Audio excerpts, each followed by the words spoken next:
Բարի երեկո բարեկամներ, եթերում Վանաձոր հեռուստաժամի հյուրասրահն է։ Հավատը մոր կաթի նման պետք է ներարկվի մարդու արյան մեջ դեռևս օրորոցից։ Եվ քանի որ այդ նախապայմանը միշտ չէ, որ առաջնորդել է մեզ հայերիս, ապա ոչինչ, հավատալ եւ հավատի հետ միասին հավատ ընծայել Աստծուն։ Ոչ ժամանակը կարող է խանգարել, ոչ կողմնակի ուժերը եւ ոչ էլ որևէ այլ բան։ Ի վերջո հայ ժողովրդի գոյատևման նախապայմաններն են եղել մեր լեզուն, մեր գիրը եւ մեր հավատը առ Աստված ու նրա որդի Քրիստոսը։ Բարեկամներ, այսօրվա մեր հյուրասրահի հյուրն է հայտնություն հաղորդաժամի խոսնակ Վարդան Նաջարյանը։ Բարև ձեզ, պարոն Նաջարյան։ Վանաձոր հեռուստաժամը շատ հյուրեր է ունեցել այս հյուրասրահում եւ այսօր դուք եզակին չեք այն հյուրերից, որտեղ պետք է խոսվի հավատքի Աստծո որդի Հիսուսի մասին։ Եվ իմ առաջի հարցը այսպիսին է. Դուք զգում եք ձեր հաղորդաժամի կարևորությունը եւ ինչպես։ Նախ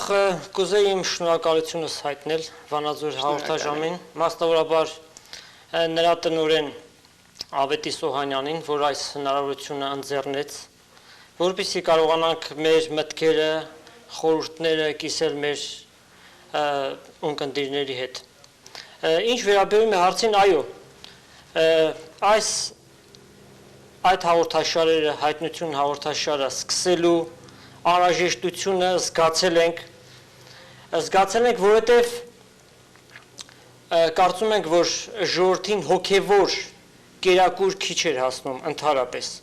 Իհարկե մենք մեր եկեղեցու մեջ քարոզում ենք, շատեր գալիս լսում են, սակայն մենք հայ ժողովրդին չենք կարողանում հասցնել այդ խոսքը, ճշմարտության խոսքը։ Ուստի գիտենք, որ այդ բանը Աստված էր մեր սրտի մեջ դրեց, որ հայտնություն հաղորդաշարը սկսենք եւ բոլոր ճանապարհներն էլ կարծես Աստված բացեց մեր առջև եւ փառք ենք տալի Աստծո, որ այդ հաղորդումները հիմա եթեր են արձակվում եւ ժողովրդի կողմից իրապես ընդունվեցին։ Շնորհակալություն։ Ես մեր վանաձորցիներին ուզում եմ տեղյակ պահել կամ կարծում եմ արդեն իրենք գիտեն, որ Վարդանը բնիկ վանաձորցի է ծնունդով եւ հայտնություն հաղորդաշարից արդեն կարծում եմ, որ բոլորը ձեզ ճանաչում են։ Ձեր հաղորդաժամը եթեր է սփռվում 17 ալիքով, կարծում եմ ամեն օր։ Ես այսինքն ամեն օր դիտում եմ։ Երկուշաբթից մինչև շաբաթ, ժամը 4-ից մինչև 5-ը 17-րդ կայանով։ Այո։ Վարդան, ի՞նչն է պատճառը, որ մեր երիտասարդությունը քիչ է հաճախում եկեղեցի։ Սիլվա, արդեն նախաբանիդ մեջ կարծես այդ հարցի պատասխանը տվեցիր, որ հավատքը մոր կաթի նման անհրաժեշտություն է։ Այո։ Թեև ասեցիր օրորոցի մեջից, բայց մի քիչ չափազանցություն է։ Երեխան երբ որ արդեն մի վիճակի է հասնում, որ արդեն գիտակից է, նրան պիտի Աստծո խոսքով սկսես կրթել։ Պատահական չէ, որ Աստված էլ այդ բանը ասում է։ Կրթե մանուկը իր սկսած ճանապարհի մեջ, որպեսզի իր ծերության ատենն էլ դրանից չխոտորի։ Մենք տեսնում ենք աշխարհը շատ չարացած է եւ այս կյանքի կենցաղավարություն ուղղակի ինչպիսի դաստիարակություն է տալիս եւ այսօրվա երիտասարդության երբ որ նայում ենք ցավ ենք զգում իրապես, որովհետեւ խոտորած են, որևէ մեկին հավատքը եկեղեցին չի հետաքրում։ Այն պիտի սկսի փոքրուց, որպեսզի իրենց մեջ սերմանվի այդ խոսքը, որպեսզի հետո էլ պտուղ տա։ Ես կարծում եմ, որ եկեղեցիներն էլ իրենց դերը չեն կատարում, որ ճշմարտությամբ Աստծո խոսքը ամենայն առատությամբ տրվի ժողովրդին։ Պատճառներից մեկն էլ սա է։ Վարդան, քանի որ հենց սկզբից մենք խոսեցինք հայտնություն հեռուստաժամի մասին, հետաքրքիր է, դուք ոչ մի ծանոթություն չունեք։ Ինչպես գիտեք, մենք մեր հաղորդաժամը, հենց ինքը Վանաձոր հեռուստաժամը պահվում է ռեկլամների, advertising-ների միջոցով։ Դուք ոչ մի ծանոթություն չունեք, ինչպես եք ձեր ժամը կարողանում պահել եւ պատկերացնում եք ամեն օր, դա դժվար չէ արդյոք։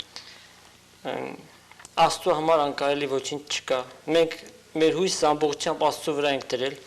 եւ Աստված էլ իրապես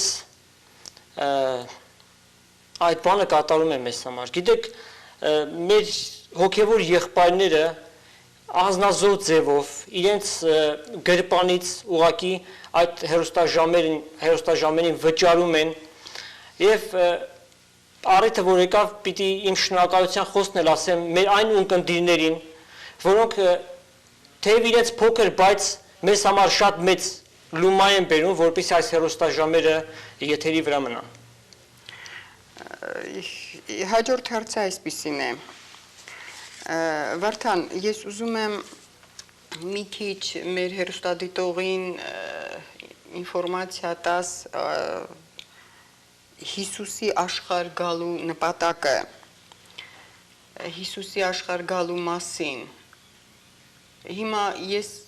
ինքս հավատում եմ, բայց չեմ պատկերացնում։ Մի քիչ խոսեք այդ մասին, խնդրում եմ։ Հիսուսը ի հավիտենից երկինք ու երկիր ստեղծող Աստվածն է։ Թեև կարող է տարօրինակ թվալ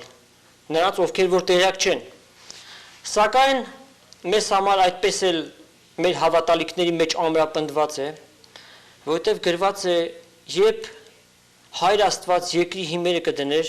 Հիսուս իր մոտ ճարտարապետ էր։ Հիսուս մարմնով հայտնված Աստված է։ Ինքը, որ երկնքի մեջ գահին բազմած էր եւ փառք ուներ, մարդկության փրկելու համար մարդկային մարմնի մեջ պարփակվեց, երկիր եկավ եւ զարմանալին այս է, ծառայի կերպարանքով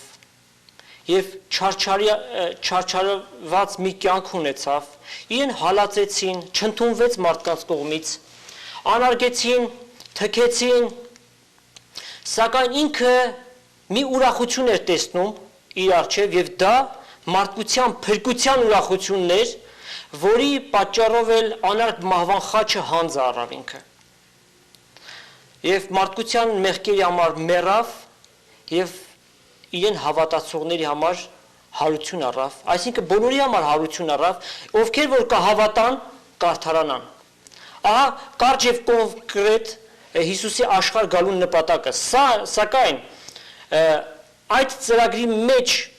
շատ մեծ խորհուրդներ կան։ Եվ կուզեք հաջորդական հարցերի մեջ ավելի այդ մասին մանրամասնությամբ կխոսենք, եթե կուզեք։ Եվ Վարդան, այ քո դիմաց ես տեսնում եմ Աստվածաշունչը։ Եվ ինձ շատ հետաքրքիր է, անձամբ դու Աստվածաշունչը լրիվ կարդացել ես, հետաքրքիր է ուղղակի։ Մի քանի տասնյակ անգամ եւ որքան կարդում եմ այնքան նորանոր բաներ եմ ինձ համար հայտնաբերում եք, այո։ Եվ սա միակ գիրքն է, որ եթե միջև մեր կյանքի վերջը կարդանք, ամբողջությամբ չպիտի հասկանանք, թե նրա մեջ ինչ խորունկ իմաստներ կան, որովհետև այս գրությունները մարդկային փիլիսոփայություն չէ, մարդկային իմաստությամբ շարադրված խոսքեր չեն, այլ Աստծո սուրբ մարդիկը Սուրբ Հոգիից շարժված գրեցին, անգամ Դանիել մարգարեն ասաց, ով Տեր, ինչ որ գրում եմ չեմ հասկանում։ Եվ Աստված ասաց, Դանիել, կնքիր այդ գիրքը, որովհետև այդ բաները վերջին օրերի համար են գրված։ Ուրեմն Սուրբ Հոգիի թելադրանքով գրված մի գիրք է սա, որ Աստծո ծրագրերը եւ Աստծո բոլոր գործերը սրա մեջ գրված են։ Եթե մենք փորձենք աշխարհային մեր ամենասիրված գիրքը սկսենք անդադ կարդալ, թերևս 2-3 անգամ կարդանք ու մի կողմ կդնենք, որովհետև այլևս ձանձրալի կդառնա, սակայն այս գիրքը սքանչելի եւ շատ քաղցր է։ Այս գիրքը հենց ներկայացնում է Հիսուս Քրիստոսը, բանն Աստծո խոսքը, որ մարդացավ, աշխարհ եկավ եւ նաեւ այդ խոսքը եկավ եւ մեր մեջ բնակեց, դա հավատքով ենք մենք ընդունում։ Ես օրինակ այսպիսի մի ծանոթ ունեմ, ինքը ասում էր, որ ինչ որ ինքը կարդում է չի հասկանում։ կարդում էր եւ չէր հասկանում եւ մի օր կարծես այդ ամբողջ լուսաբանվել է իր աչքի առջև կարդացածը եւ միանգամից հասկացել է ինչ կասեիք դուք դրա մասին դա այդպես է Այո կամ օրինակ ես շատ եմ փորձել կարդամ բայց ոչինչ չեմ հասկացել Շատ բնական է արևմտահայերենով չհասկացա հետո արևելահայերենով կարծես հասկա հետո ես այսպեսի մի բան եմ իմ մեջ զգացել երբ որ ասենք ուզում եմ հասկանալ այլևս չեմ կարողանում փոկվել գրքից արդյոք դա մի գերբնական ուժ է կամ ինչ որ ինչպես կբացատրեք դա Հիմա ասեցինք, որ սա Սուրբ Հոգի ներշնչումով գրված գիրք է։ Այո։ Հետևաբար հասկանալու համար էլ պիտի Սուրբ Հոգին ունենանք։ Իսկ Սուրբ Հոգին ունենալու համար պիտի ապաշխարենք։ Իսկ ապաշխարելու համար ես այդ հարցը պիտի ընդունենք մեր մեղավոր վիճակը։ Ահա, ես հենց այդ հարցը ունեմ ձեզ տալու, ինչ է ապաշխարությունը, ինչ է։ Ապաշխարությունը երկկողմանի համաձայնագիր է Աստծո հետ։ Բացատրեմ ինչպես են ապաշխարում Մարդը ընդունում է որ ինքը ծնունդով մեղավոր է ոչ թե որ մեղքերը գործում դրա համար մեղավոր է այլ որ ծնունդով մեղավոր է դա մի քիչ ավելի հեռվից է գալիս Ադամից եւ Եվայից առաջի ստեղծված մարդիկ Երբ աննազանդ գտնվեցին, մեղք գործեցին Աստծո առջև եւ մեղավոր բնություն ստացան, իրենց ամբողջ ներքին բնությունը փոխվեց, իրենց անձը պղծվեց։ Հետևաբար նրանք Աստծո հետ այլևս հարաբերություն չկարողացան ունենալ։ Հիմա Աստված հնարավորություն է տալի մարդուն նորից հին վիճակին, նախկին վիճակին, եդեմական պարտեզի վիճակին դառնալու։ Որպեսզի մենք կարողանանք Աստծո հետ հարաբերվել Մի պայման կա, պիտի ընդունենք իր որդու թափված այդ թանկագին արյունը, որ մարդու մեղքերի համար թափվեց։ Եվ Աստված էլ իր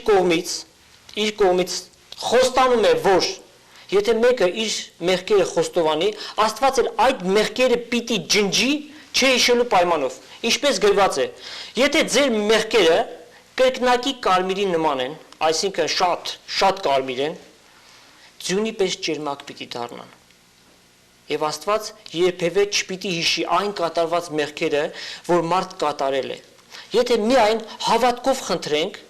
եւ ընդունենք, որ Հիսուսի այդ թանկագին արյունը հենց այդ մեղքերը մաքրելու համար թափվեց։ Առանց արյուն թափվելու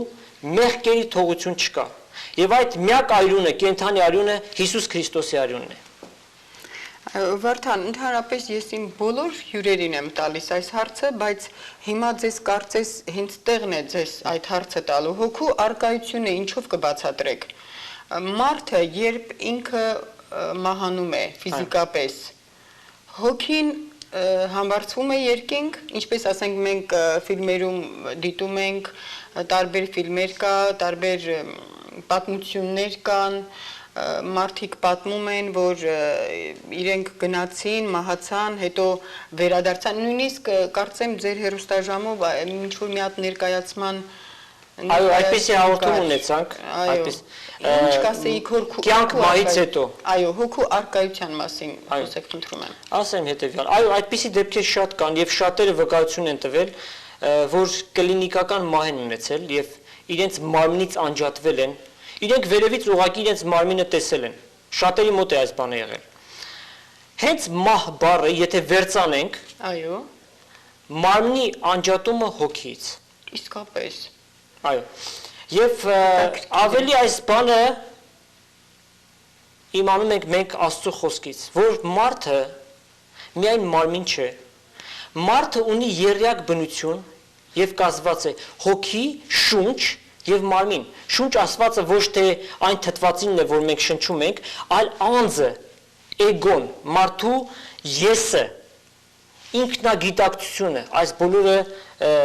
մտնում են շունչ բառի մեջ։ Հոգի, շունչ եւ մարմին։ Եվ մարդը անասունից շատ տարբեր է։ Աստված մարդուն շատ բարձր է ստեղծել։ Անասուն եթե միայն մարմին է եւ շատ լիմիտավորված գիտակցություն ունի, այսինքն միայն բնազդի վրա է հիմնված, ապա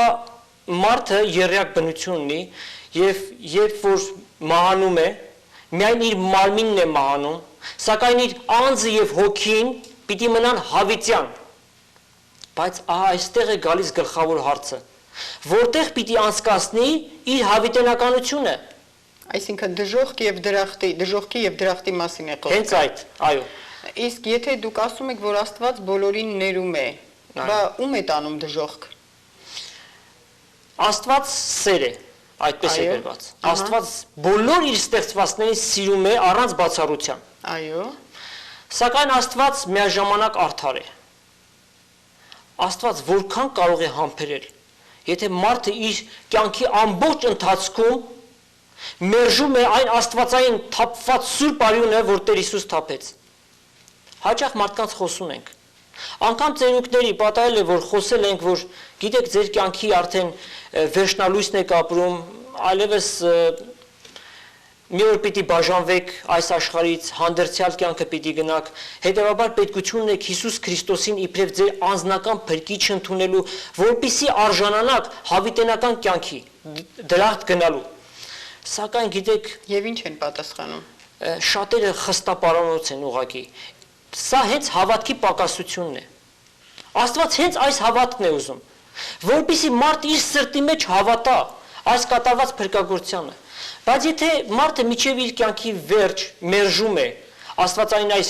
սքանչելի փրկagorցությունը, այլևս Աստծուն ինչ է մնում անելու։ Եվ մարդը ինքը իրեն դատապարտում է դժոխքի կրակներին, որ գրված է, որ հավիտենական է։ Ինչպես կյանքը հավիտենական է, դատաստանը եւ մահն էլ հավիտենական է։ Նրանց համար, ովքեր որ այս աշխարհից կհեռանան առանց Աստծո։ Այո, հարցից հարց է բխում։ Հաճախ նշում եք, որ մարդը մեղավոր է, սակայն շատ բարի մարդիկ կան։ Այո, այո։ Բայց դա միայն մարդկային չափանիշ է։ Բարի ասելը միայն մարդկային չափանիշ է, սակայն Աստծո աչքի առջև բոլորը մեղավոր են։ Կան բարի մեղավորներ եւ կան չար մեղավորներ։ Իրապես տեսնում ենք կան մարդիկ, որոնք շատ զարգացած են, բարի են, իրենց ընկերական շրջապատում ընդունված են, ընտանիքի մեջ լավ տեղ ունեն, հարգված են, սակայն իրենք մեղավոր են։ Թեև կարող է պատահել մրջունի վրա էլ չի տրորում մարդը, սակայն մեղավոր է, որովհետև իր մեջ կրում է ադամական մեղավոր բնությունը, որովհետև մարդը ծնունդով մեղավոր է։ Հիմա որ նայելու լինենք, փոքր երեխան ծնվեց այդքան անմեղ, չէ, շատ սիրելի։ Սակայն երբ որ մեծանա հասակ առնի, արդեն իր մեջ կտեսնենք ադամական բնության գծերը, այդ ամբողջ չարությունը։ Եվ մյուս կողմից կան մեղավորներ, որ ասեցինք չար մեղավորներ են, մարդասպաններ, տարբեր հանցանքների մեջ ընկած մարդիկ, չէ, մի խոսքով շատ ընկած մարդիկ։ Բայց միևնույնն է, Աստծո աչքի առջև բոլորը մեղավոր են, առանց բացառության։ Հետևաբար, եթե մեղավոր են, ուրեմն բոլորն էլ փրկիչի պետքություն ունեն, առանց բացառության։ Իսկ օրինակ Աստված ներում է, եթե մարդը ինքնասպան է լինում։ Աստված նրան կարծում եմ չի ներում։ Գիտեք, մարդուն կյանք տվող Աստված է, եւ ինքն էլ միայն իշխանություն ունի մարդու կյանքը վերցնելու։ Վարդան, հիմա ձեր հաղորդաժամը հայտնություն։ Ավետարանչական, եկեղեցական, հայ եկեղեցասիրած եղբայրություն։ Եվ մեր մոտ քարոզվում է Աստվածաշունչը, մեր ամբողջ քարոզախոսության հիմքը Աստվածաշունչն է։ Եվ սրանից դուրս որևէ բան մենք չենք ընդունում։ Դուք հավաքատեղի ունեք ըստ երևույթին։ Այո, մենք որտեղ է, եթե կարող եք ասեք։ Նոր տեղ ունեցանք, Աստված մեզ շնորհեց մի հեռուստադիտողներին կհետաքրքրի։ Սիրով կասեմ, Աստված մեզ շնորհեց մի նոր տեղ, շատ գեղեցիկ մի եկեղեցի է, որ գտնվում է 301 Նորթ Իզաբել փողոցի վրա, Կալիֆոռնիայի անկյունն է։ Այդ գեղեցիկ շենքը։ Եվ աղոթք ենք անում, ինչ նյութեր որ կան, մեր ժողովրդի համար ենք շատ աղոթք անում, որ Աստված իրենց ճշմարտապես այցելի, որովհետև թեև մենք կոչվում ենք քրիստոնյա ազգ եւ հպարտանում ենք, որ առաջի ազգն ենք, որ քրիստոնեությունը իբրև պետական կրոնք, ասենք, որդեգրել ենք եւ 1700 տարիներ շուտով պիտի նշենք, սակայն պիտի ասենք, որ քչերն են, որ ճշմարիտ քրիստոնյաներ են։ Այսինքն Աստծո առջև միայն ընդունված են նրանք իբրև որդիներ, որոնք որ սրտով հավատացած եւ ապաշխարած մարդիկ են, վերստին ծնունդ ունեցող քրիստոնյաներ են։ Սակայն կան շատ-շատեր, որ ուղղակի աստվածպաշտության կերպարանքն են հագած, կիրակնորյա եկեղեցի հաճախողներ, որ ասենք ճշմարիտ վերստին ծնունդ չունեն։ Այո, կարծում եմ մեր հերոստատիտողին հիմա շատ պետք է հետաքրքրի աղանդների հարցը։ Այ օրինակ ինչ կասեիք աղանդների մասին։ Օրինակ ես կարող եմ առանց վարանելու ասել Եհովականների մասին։ Ինչ կարող եք խոսել, ինչու են խեղաթյուրում, չէ՞ որ նույն Աստվածաշունչն է։ Բայց ես միայն մի բան եմ լսում, որ Եհովականները խեղաթյուրում են Աստվածաշունչը եւ իրենք մատուցում են ժողովրդին այլ կերպ։ Նախ աղանդների մասին խոսելու համար փորձենք մեկնաբանել, թե ինչ է աղանդը։ Ինչ է աղանդը։ Աղանդը ողջամիտ վարդապետությունից շեղված մի ուսմունք է եւ կարող է տարբեր տարատեսակների լինել։ Եվ այս գրքի մեջ էլ գրված է. եթե մեկը ձեզ գա եւ ավետարանի այս գրքից զատ ուրիշ բան նզովյալ լինի։ Բոլոր աղանդները նզովքի տակ են, որովհետև իրենք շեղված են Աստվածաշնչի ճշմարտություններից։ Եվ ճիշտ նշեցիր, Սիլվա, որ Եհովայի վկաները աղանդավորներ են եւ շատ սարսափելի։ Ներողություն եմ խնդրում հիմա ձեզնից հենց այդ հարցը Եհովան դա հենց ինքը Աստծո անունը չէ՞ միթե։ Այո, հին ուխտի մեջ Եհովա Աստծո անունն է եւ հին ուխտի մեջ Աստված տարբեր անուններով են ներկայանում։ Էլոհիմ, նույնպես Ադոնայիմ, Եհովա։ Իրենք ուղղակի այս անունը վերցրել են եւ շահարկում են։ Այս օգտագործում են այդ անունը։ Այո, իրենց վարդապետությունը ճշմարիտ ավետարանի վարդապետությունից շեղված է, որովհետև իրենք չեն ընդունում Սուրբ Երրորդությունը, որի վրա հիմնված է ավետարանը։ Այո։ Մեր հավատալիքները հիմնված է Սուրբ Երրորդության վրա, Տեր Հիսուսի աստվածության վրա, իրենք մերժում են։ Հետևաբար այդ մերժելով նրանք անարգում են Աստծուն, եւ ես կարող եմ ասել, որ իրենք ոչ թե Եհովայի վկաներն են, իրենք սատանայի վկաներն են։ Եվ ոչ միայն նրանք, ուրիշ աղանդներ էլ կան, մորմոնները, որ մեր հայ համայնքում շատ ակտիվ աշխատանք են կատարում եւ հայերեն տպագրված իրենց մորմոնների գիրք ունեն, որ տարածում են այստեղ այնտեղ եւ գիտեք, նրանք էլ Եհովայի վկաների նման տնից տուն են պտտում, բայց սրանք ուղարկում են իհարկե ավելի երիտասարդ տղաների, այդտենց կարմրաթուշ, որ մարդիկ գիտես անգամ խղճալով իրենց տներն են ընդունում, բայց չգիտեն, որ նրանք, որ իրենց տունը եկել են, ոչխարի մորթիներով ներսից հափշտակող գայլեր են, որովհետև նրանք Աստծո փառքը գողացողներ են։ Ուրիշ աղանդներ էլ կան, Christian Science, Scientologist-ները, նաև սատանայից են, որովհետև հիմնված չեն Աստվածաշնչի ճշմարտությունների վրա։ Այո, Վարդան, կներեք, բայց ես ուզում եմ ասել, որ դուք շատ համարձակն եք եւ հարցս ոչ թե սա հարց է, այլ դուք իսկապես չեք վախենում ձեր այդ արտահայտություններից, որ ձեզ կարող է մյուս այդ աղանդավորները, այսինքն ձեզ նեղություն տան կամ ինչ որ շատ համարձակ եք խոսում։ Ինչու՞մն է այդ համարձակը։ Արդյոք դա էլ Աստծո ուժն է ձեր այդ Աստված է ձեզ տվել այդ համարձակությունը, որ Այո, եթե մարդկային կամ մեր բազմահազար հերոստատիտողները կարծում եմ, որ պետք է զարմանան ձեր համարձակությամբ։ Հավանաբար չեն զարմանա, նրանք ովքեր մեր հաղորդումը նայել են, մեր աղանդների վերաբերյալ ունենք, արդեն պատկերացում կազմած կլինեն, սա իրապես Սուրբ Հոգու զորությունն է։ Եթե մարդկային որակներին մենք նայելու ունենք, թերևս ես այսպես համարձակ չէի կարող գտնվել, բայց Սուրբ Հոգու զորությունն է սա իրապես։ Եթե վերցնենք մենք առաքելական շրջանին, առաքյալների համարձակությունը, երբ որ նոր Սուրբ Հոգին առել էին, եւ իրենց արգելեցին, որ Հիսուս Քրիստոսի անունով որևէ տեղ չքարոզեն, բայց նրանք ասեցին, առավել Աստծո հնազանդել պետք է, քան թե մարդոց, եւ մենք չպետք է որ մարդկանց արչև շողոքորթություն անենք, այլ պետք է որ ճշմարտությունը խոսենք, ինչ որ Աստծո խոսքն է ասում։ Պետրոս Առաքյալին մի անգամ հрьяաները բռնեցին, որ Հիսուս Քրիստոս է քարոզում, եւ տարան ու ծեծեցին, սակայն ինքը դուրս գալուց հետո փառք տվեց Աստծո, որ Հիսուսի անվան համար մի հատ ապտակ է կերել։ Այո։ Վարդան, հաղորդումից առաջ մենք զրուցում էինք եւ դու ասացիր, որ այդ հավաքատեղին, որտեղ որ գնում եք, իհարկե դու այնպես նկարագրեցիր, որ եթե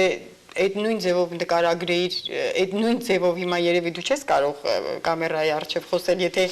լսեին, օրինակ ես մեծ հետաքրքրություն առաջացավ ինձ համար։ Ես ուզում եմ իմանալ, այդ մարդիկ, որոնք գալիս են, հավաքվում եք, պատկերացնում որ ինչքան առաքինի, ինչքան մաքուր մարդիկ են դրանք, ամեն մեկը մի մասնագիտություն ունի։ Այսինքն տարբեր մասնագիտության տեր մարդիկ են։ Այ օրինակ ձեր լիդերները, այ օրինակ դու ինձ ծանոթացրիր Հակոբ եղբայրը, դու ճանաչում եմ իրենց, կամ հենց դու ինքդ կարող ես ներկայանալ մեր հեռուստադիտողին, դու ինչ մասնագիտություն ունես։ Կարող եմ ասել, սակայն Աստծո գործի մեջ էական նշանակություն չունի։ Այո, գիտեմ։ Ես Հայաստանում պոլիտեխնիկ ինստիտուտն եմ ավարտել։ Այո։ Սակայն գիտեք, Աստված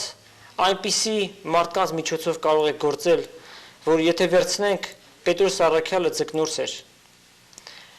եւ իր հետ ուրիշ ձկնորսներ կային, կար մաքսավոր, բժիշկ, այնպես որ Աստված ոչ միայն նայում է,